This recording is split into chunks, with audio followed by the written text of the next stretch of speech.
उसका भी फल तो खैर होता है उसका तो, क्योंकि चेतना मुख से तो बोल रही है, लेकिन भाव उसमें कम था। तो ऐसे ही साधना यशोदा की रोजाना जो होती थी वो यंत्रवत होती थी, लेकिन आज यान याने गीतानि तदवाल चरितानि चौ, भगवान के उन्हीं चरित्रों का गान कर रही है जो भगवान के उसके दिल और दिमाग में बैठे हुए हैं। दिल मेरा सामरे अब तेरा हो गया है, दिल मेरा सामरे अब तेरा हो गया। तो उन चरित्रों का चिंतन कथन मनन सब हो गया, इसलिए ब्रह्म को बुलाना नहीं पड़ा, कन्हैया को बुलाना नहीं पड़ा, अपने आप। हम लोग कितना काशी मथुरा वृंदावन द्वारका हरिद्वार जाने कहां गए, हमें कहीं ब्रह्म न मिला, हमें परमात्मा नहीं मिला। तुम्हें मिल गो तो ठीक है, बढ़िया, आप सब तो हो सकता है मिल गया, मुझे नहीं मिला। और मुझे तो लगता है शायद काफी लोगों को न मिला, मुझे से भी काफी होंगे आप लोगों में। लेकिन सबसे मैं एक प्रश्न कर दूं कि सबरी कौन से तीर्थ में गई थी, उसकी आप तीर्थ यात्रा बता नहीं पाओगे। न वो हरिद्वार गई, न काशी गई, न मथुरा गई, कहीं आप बता ना सकोगे। वो कहीं नहीं गई, उसके दर्शन करने के लिए, भक्त के दर्शन करने के लिए ब्रह्म नंगे पांव द्वारका से चल करके आया। क्योंकि परमात्मा जड़ नहीं है जो हमें चल करके जाना पड़े, परमात्मा चेतन है। तुम्हारी जिज्ञासाओं को समझता है वो, आप वहीं बैठिए, जिज्ञासाएं प्रबल हो जाएं तो स्वयं चल करके आएगा। कोई दीवाना कहता है, कोई पागल समझता है, मगर धरती की बेचैनी को बस बादल समझता है। तो परमात्मा जड़ नहीं है,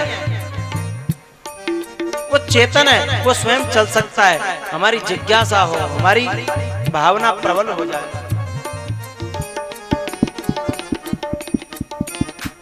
मेरा सामरे अब तेरा है, दिल मेरा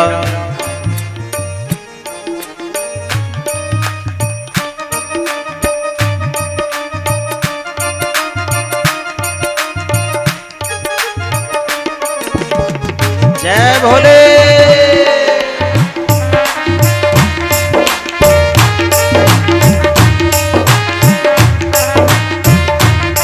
हरि बोल।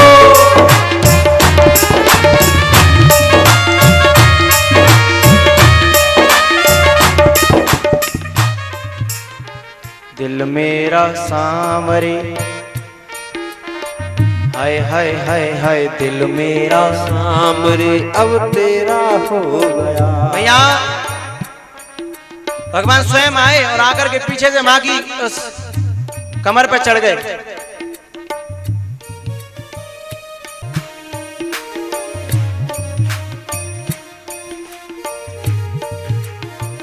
सांवरे समरिया से, सांवरे समरिया से प्यार हो गया।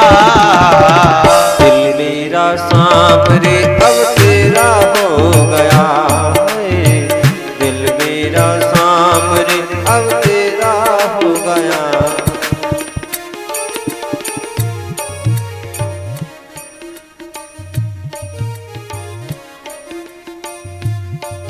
तो माँ यशोदा के कंधे पर आकर के पीठ पर भगवान चढ़ गया और बोले, भगवान मैया भूख लग रही है, भूख, पहले दूध पिला मुझे, पहले अपना दूध पिला मुझे। अब मैया सोच रही थी कि जब पूरा करके, क्योंकि वो अधूरा छोड़ दिया तो फिर उतनी देर फिर लगाएगी, है ना मैया। क्योंकि सर्दी के दिन थे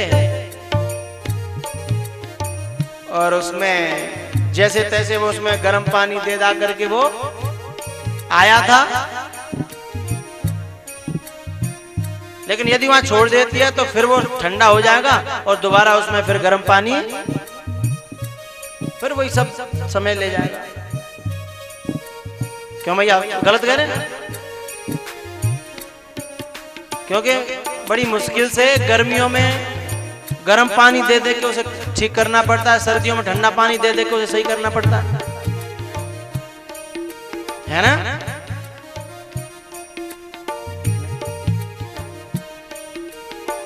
धन्यवाद। हम देख रहे थे मैंने कौन कौन सुन रहे हैं, कौन कौन सो रहे हैं। सर्दियों में गर्म पानी और गर्मियों में ठंडा पानी। हाँ, होशियार है सब, है ना? अब हम तो बावड़ चिल्ला ठहरे, आप जानते हैं। मैं यह सोच रही थी कि थोड़ा बीच में विघ्न पड़ेगा, पूरा कर लूं, लेकिन भगवान कह रहे हैं, सुधी श्रोता, कर्म के होहि स्वरूप ही चीन्हे, कर्म के हो। अभी समझ में नहीं आएगी, धैर्य धारण करें। ये जितना भी क्रिया है, कर्म है, वो तब तक है जब तक स्वरूप बोध नहीं होता। कर्म के होए स्वरूप चीने, अपने स्वरूप का बोध हो जाने पर, अपना रूप पकड़ में आ जाने पर, परमात्मा को प्राप्त हो जाने पर, फिर जितने भी सब कर्म हैं, ये सब कर्मों की फिर आवश्यकता नहीं है। ये जब तक परमात्मा नहीं मिल रहा तब तक ये सब कर्मों की आवश्यकता है। जब तक अपने में डूब नहीं रहा, जब तक वृत्तियां बहिर्मुखी हैं, तब तक ये सब वृत्तियों को अंतर्मुख करने के सब साधन हैं। और जब वृत्तियां स्वतः सहज अंतर्मुख हो जाएं, उत्तमा सहजावस्था, मध्यमा ध्यान धारणा, कनिष्ठा शास्त्र चिंतनम, तीर्थ यात्रा अधमा अधमा, तो ये सब जो कर्म है, जो साधन है ना, वे तब तक हैं जब तक परमात्मा मिल नहीं रहा। अब यहाँ भगवान स्वयं आके कह रहे हैं कि मैया, अब जिसके लिए तू कर रही थी वो आ गया, जिसके लिए तू कर रही थी वो आ गया, अब पहले उसकी संतुष्टि करो, उसको गोद में लो। लेकिन क्या होता है पता है, कभी कभी अंतर हृदय में परमात्मा प्रेरणा करता है कि अब तू ये सब जंजाल छोड़ दे, अब मैं तेरे भीतर बैठ करके आवाज दे रहा हूं, अब आजा, दुनिया के जंजाल छोड़ दे। भगवान स्वयं कहता है, पर इतनी आसक्ति हो जाती है जीव को कर्मों में कि मन तो कह रहा है कि अब नहीं, लेकिन जबरदस्ती लगा। जन्म जन्मों का अभ्यास जो हो गया है ना, उसके कारण जीव कर्म को छोड़ नहीं पाता। इसलिए यशोदा बोले ठीक है मैं तो पिला दूंगा, बोले नहीं मुझे अभी पीना है। भगवान ने जाकर के रई पकड़ ली। रई क्या? जिससे मंथन हो रहा था लकड़ी की। लकड़ी क्या है? जड़ है, लेकिन जड़ में क्रिया हो रही है। रई है तो जड़, लेकिन चल रही है। ऐसे ही हमारा मन जो है तो जड़, पर चेतन का संयोग पाकर के चेतन जैसा दिखता है। रई है मन, और मन को भगवान जब पकड़ ले तो फिर किसी माई के लाल की दम नहीं है कि फिर संसार में क्रिया करे। फिर मीरा पे कोई कर्म नहीं होता, फिर सबरी पे कोई कर्म नहीं होता, धन्ना जाट पे कोई कर्म नहीं होता, नरसिंह मेहता पर फिर कर्म नहीं होता। फिर संसार के कर्म चाह करके भी होते। दिल मेरा सामरे तेरा हो गया है, अब हुआ है यशोदा का मन मेरा सांवरे, अब तेरा हो गया है। मन मेरा सांवरे अब तेरा हो गया। अब परमात्मा की पकड़ में आ गया यशोदा का मन, तो मंथन बंद। पटक दी एक तरफ रही, भगवान को लिया गोद में, दूध पिलाने लगी। ये है जीव और ब्रह्म की एकता। जीव की गोदी में ब्रह्म है, भक्तों की भाषा में। अब किसी कर्म की आवश्यकता नहीं है। एक बात ध्यान रखना, पर ब्रह्म ज्ञान जान्यो नहीं, कर्म दिए छिटकाए। कर्म छोड़े नहीं जाते, कर्म छूट जाते हैं। यदि जबरदस्ती छोड़ोगे तो बात बनेगी नहीं। जिस आम को जबरदस्ती तोड़ोगे तो मीठा नहीं होगा, खट्टा होगा। लेकिन जो गिर पड़ेगा, टपक जाएगा, उसमें कोई खटास नहीं होगी। उसे आम भी नहीं कहते लोग, टपका है, नाम ही परिवर्तन हो जाएगा। ऐसे ही जो भगवान के रस में डूबेगा, जिसके छूट जाएंगे सब जंजाल, जहां से प्रकट उपजा था उन डालियों से, जहां से जुड़ा सा टूट जाएगा, अलग हो जाएगा गृहस्थ की जड़ों से, फिर अपने आप नाम भगत जी पड़ जाएगा। जैसे टपका पड़ गया ना, ऐसे ही भगत जी, स्वामी जी, महाराज जी वो अलग हो गया डाली से, इसलिए टपका कह रहे हैं, अब आम भी नहीं कह रहे। अमिया तो कह ही नहीं रही, अमिया कह, अमिया नहीं कह तो टपका कह।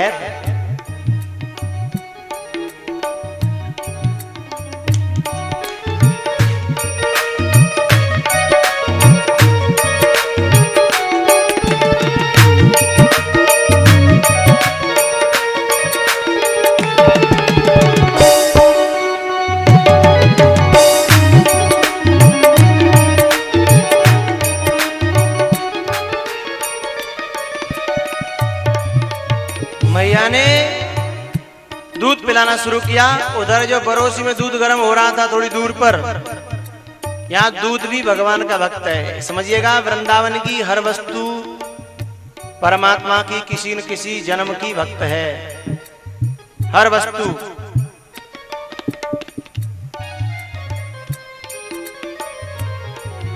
वृक्ष, लता पता, गैया, बंदर, जो भी है वहां, वो दूध भी गाय के माध्यम से वहां आया है, भगवान का किसी जन्म का भक्त है। उसने देखा कि मैया का दूध भगवान पी रहे हैं और उसी से पेट भर गया, तो मेरी जो साधना है, मेरी जो तपस्या है, मैं जो तप रहा हूं, ये तो मेरा बेकार चला गया। भगवान की सेवा में यदि मैं काम ना आ सका तो दूध ने निर्णय किया कि इससे तो फिर शरीर को नष्ट कर देना ही बढ़िया, और वो उफन के अग्नि में गिरने लगा। और जब परमात्मा के लिए संसार का कोई भी साधक अपने आप को बलिदान करने की सोचेगा तो उसकी खुशबू फैलेगी चारों तरफ। चारों तरफ स्वामी, चाहे विवेकानंद हो, चाहे वो महात्मा गांधी हो, चाहे वो विनोबा भावे हो, चाहे कोई भी हो, जिसको जो अपने आप को तपाएगा परमात्मा के लिए निष्काम कर्म योग में, और यहां तक निर्णय कर दे कि सारा जीवन तेरे लिए समर्पित, अपने जीवन की आहुति देने के लिए तैयार हो जाए, तो संसार में उसकी खुशबू फैलती है साहब, दूर दूर तक उसका यश फैलता है। और उस खुशबू से समाज के और साधक उससे प्रभावित तो होते हैं और आकर्षित तो होते हैं। जैसे दूध के जलने की खुशबू आई, यशोदा ने कहा, अरे अरे कहीं दूध जल रहा है। जब कोई साधक साधना में जलता है, तपता है, तो उसकी खुशबू साधकों तक पहुंचती है। तो कहता है, अच्छा फलाना साधक, अरे साहब बड़े उच्च कोटि के संत हैं, अरे साहब वो साधक, उसकी तो बात ही निराली है।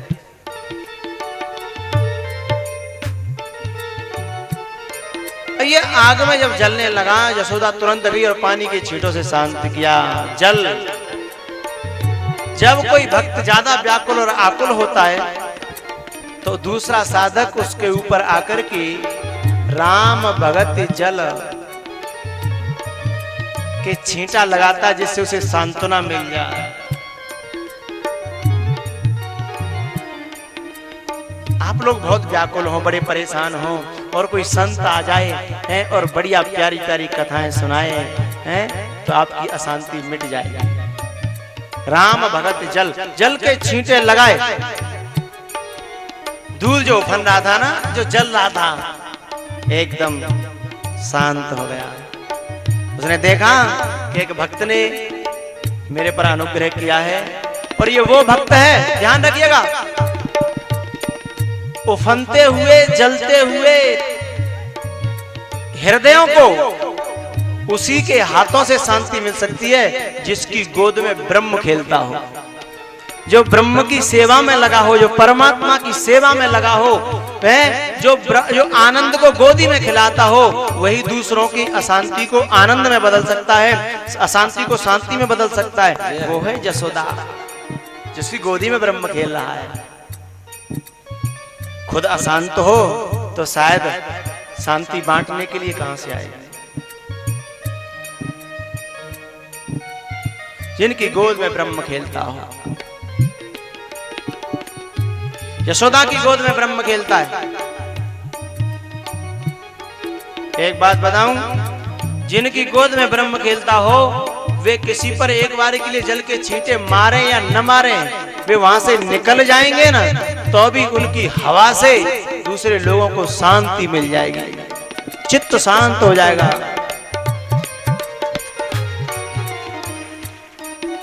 तब कथामृतम तप्त जीवनम कविभिरीडितम कल्मषापहं धराणि मंडलम् श्रवण मंगलम् श्रीमदाततं भुवि गृह्णन्ति ते भूरिदा जना। तव कथामृतम्, हे परमात्मा तेरा कथामृत शांत करने वाला है, सुख देने वाला है। किनको? तप्त जीवनम, उसे बरसाते कौन है? भुवि गृह्णन्ति ते भूरिदा जना। जो तेरी कथा के वक्ता हैं, जो तेरी कथा का श्रवण कराते हैं, वे बादल जब उस तेरे कथामृत को बरसाते हैं तो तप्त जीवनम, तपता हुआ जीवन भी आनंदित हो जाता है। श्रवण मंगलम श्रीमदाततम।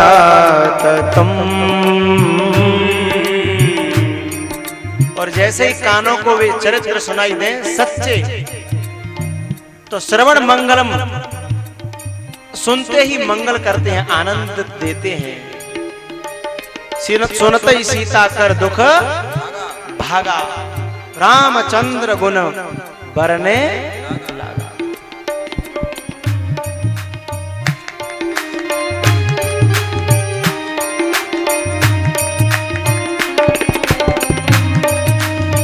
हरि बोल।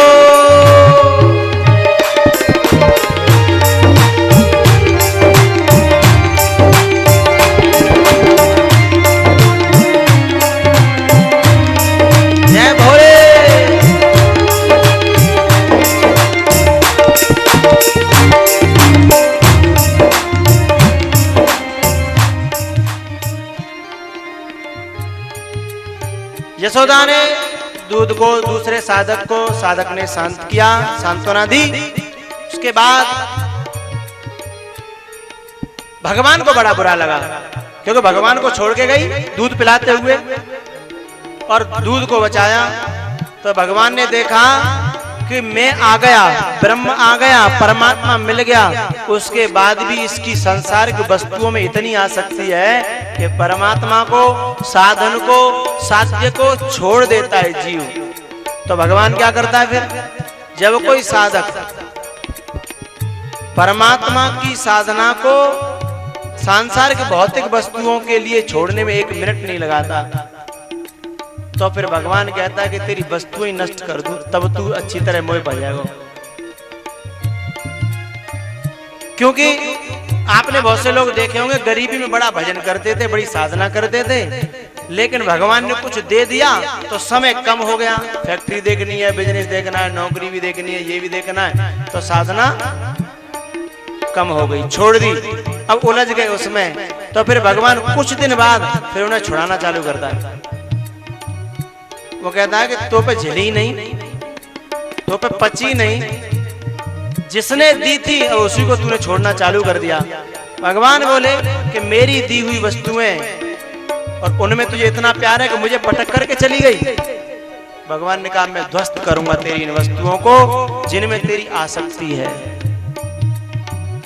बहुत से लोग कहते हैं ना क्या करें भगवान, क्या करें महाराज जी, थोड़ा बिजी रहते हैं, आना तो बहुत चाहते हैं कथा में, थोड़ा काम धंधा ज्यादा है। तो मैं मन मन सोचता हूँ कि जब काम धंधा नहीं रहेगा तब आवे वो। ये तो भगवान की कृपा है कि तू ऐसा कोई आदमी खोजते हो काम धंधो संभाल ले, तेरा काम धंधो भी चलता रहेगा और भगवान का भजन भी होता रहेगा। लेकिन यदि काम धंधे के लिए भगवान छोड़ा तो किसी दिन काम धंधा अपने आप छूट जाएगा, रहेगा नहीं, धंधा ही नहीं रहेगा। भगवान ने देखा कि माँ वहां चली गई है तो एक पत्थर उठाया और जब मंथन कर रही थी ना उसे छोड़ करके चली गई। तो उस मटकी में और भगवान ने एक पत्थर उठा करके और फूट गया भांड। क्या हुआ? तो जो वहां वो फैल गया आंगन में, जो क्या था वो मठा नहीं था, आध फेरा। वाह, क्यों पूरा मंथन नहीं हो पाया था और दही भी रही नहीं, आधा को चला पूरे आंगन में फैल गया। और मैया को आई गुस्सा और उसने एक लकड़ी उठाई और भगवान के पीछे। ध्यान दीजिए, भगवान जब तुमसे भक्ति में आने वाले विघ्नों को छीनता है तो भी हम नाराज होते हैं।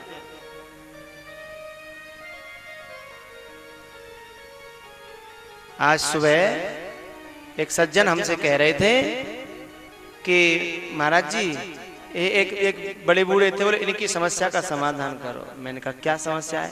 बोले इनकी घरवाली इनसे नाराज रहती है। तो मैंने समस्या नहीं है भैया, कथा में आने के लिए तो बड़ी सुविधा है, समस्या तो उनको है जो कथा में से भी फोन से बुला लेती है कि 3:30 बज गए, आना नहीं है क्या, और जरा लेट हो गए तो खटिया खड़ी। समस्या तो उनको है, इस मार्ग में आने वालों को तो समस्या नहीं। इससे ज्यादा फायदे का सौदा और फायदा है ना। लेकिन हम उल्टा भगवान पर नाराज होते हैं कि तूने ये छीन लिया, वो छीन लिया, ये छीन लिया। जबकि भगवान कहता है कि यदा यमनुग्रहेणामि भगवान आत्मभावितः स जहाति मतिम लोके वेदे च परनिष्ठिताम। दूसरा है हरिष्ये तद धनम सनई, जिस पर मैं अनुग्रह करता हूं। यदा यमनुग्रहेणामि हरिष्ये तद धनम तद वैभवम, तद उसके वैभव को, उसकी संपदा को मैं धीमे धीमे खींचना चालू कर देता हूं, जिससे कि ये मेरी तरफ निश्चिंत होकर के भजन करे। एक गुरु चेला एक लंबी यात्रा पर थे, तो जंगल में जैसे गुरुजी शाम को रुकते तो चेला से कहते बेटा जरा सावधान रहना, थोड़ा भय है यहाँ। चेला वैसा बेचारा सीधा साधा, बोले काय का भय, गुरुजी को समझ में नहीं आता। एक दिन पूछ लिया चेला ने कि गुरुजी आपको इतना भय? अरे बोले सोने के ठाकुर जी हैं अपने, अपनी जो मूर्ति है सोने की है। अच्छा ये बात है। दूसरे दिन सुबह यात्रा हुई, चलते चलते शाम को एक जंगल हो गया। गुरुजी ने कहा बेटा ये जंगल पार करना है दिन ही दिन में, जल्दी से, नहीं तो खतरा है। बोले गुरुजी अब कोई टेंशन मत लो, खतरा नहीं है। बोले क्यों? बोले मैंने खतरा कुआं में फेंक दिया वहीं।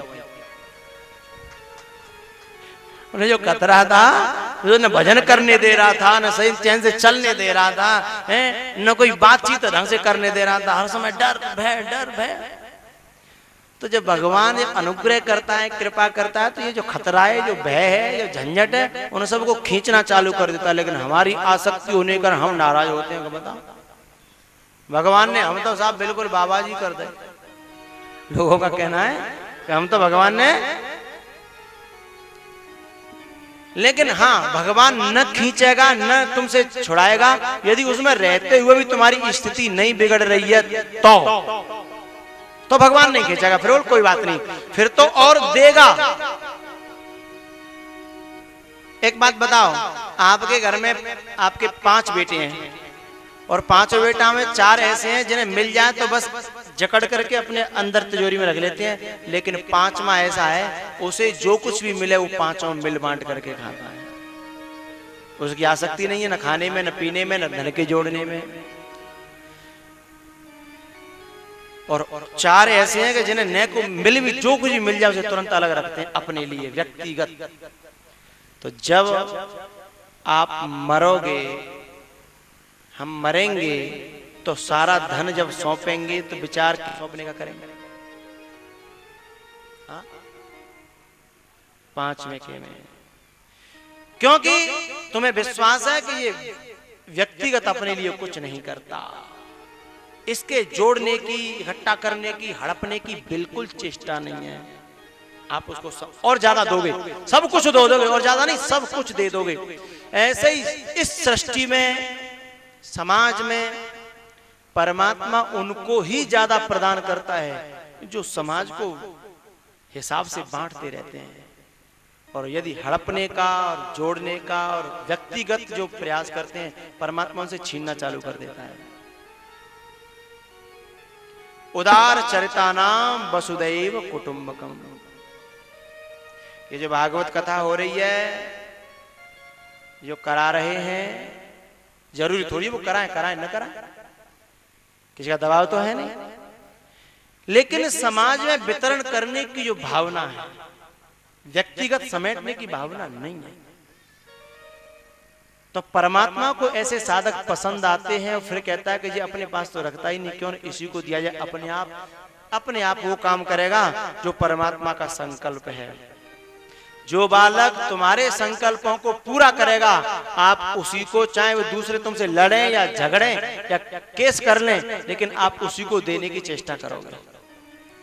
और जो बालक तुम्हारा व्यक्तिगत अपने जीवन के लिए अपनी अलग से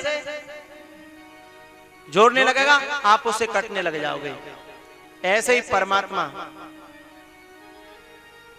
हम लोगों में जो समाज के लिए, परिवार मान करके, दुनिया के लिए व्यक्तिगत अपने पे आभरण मात्र, पेट के आभरण मात्र केवल रखे, तो स्वाभाविक है परमात्मा से छीनना चालू कर देगा।